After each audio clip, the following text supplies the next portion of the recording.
Hello दोस्तों, once again a very welcome back to the new video and in this video we are going to talk about the GUJCET answers.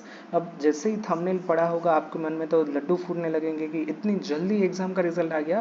जी हाँ, अब यहाँ पर Gujarat board ने तो declare कर दिया है कि इसी महीने के अंदर रिजल्ट भी डिक्लेयर कर लेंगे।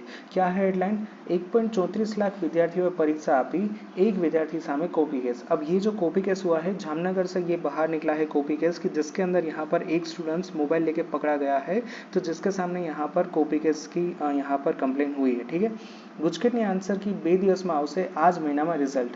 अब यहाँ पर नीचे लिखा है कि गुजरात कॉमन एंट्रेंस टेस्ट यानी कि गुजकेट रविवार 3 सेशનમાં લેવામાં આવી હતી। जैसे कि आप सबको पता ही है कि सुबह पहले 2 पेपर, फिर बायोलॉजी और आफ्टरनून में मैथ्स। ધોરણ 12 સાયન્સના મુખ્ય વિષયોની ગુજરાત કોમન એન્ટ્રન્સ ટેસ્ટ ગુજકેટની પરીક્ષામાં કુલ 1,84,582 વિદ્યાર્થીઓ હાજર રહ્યા હતા, જ્યારે 3,568 વિદ્યાર્થીઓ ગેરહાજર રહ્યા હતા। જ્યારે જામનગરમાં ફિઝિક્સ અને કેમિસ્ટ્રીના પેપરમાં એક વિદ્યાર્થી મોબાઈલ ફોન સાથે ઝડપાતા તેની સામે કોપી કેસ દાખલ કરવામાં આવ્યો છે। ગુજકેટની પ્રોવિઝનલ આન્સર કી 2 દિવસમાં જાહેર કરવામાં આવશે, જ્યારે ગુજકેટ બોર્ડ તથા બોર્ડની પરીક્ષાનું રિઝલ્ટ એપ્રિલ મહિનામાં જાહેર કરવામાં આવશે।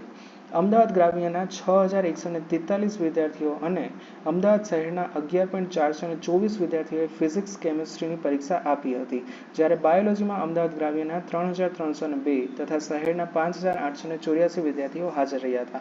अब यहाँ मुझे इस तरह से लगता है कि यहाँ पर लिखा है 11.424, but this is the 11,424। But आपको तो यहाँ पर क्या है कि 2 दिन के अंदर आपकी यहाँ पर आंसर की जा जाएगी, तो आप यहाँ पर आंसर्स भी चेक कर पाएंगे। और इसके अलावा इसी महीने के लास्ट वीक में मेरे ख्याल से मोस्ट प्रोबेबली आपका रिजल्ट जरूर से आ जाएगा। Alright, so yeah that's it for today's video. Thank you very much for watching this video. If you any doubts and feel free to ask me in the comment section. Thank you, bye bye.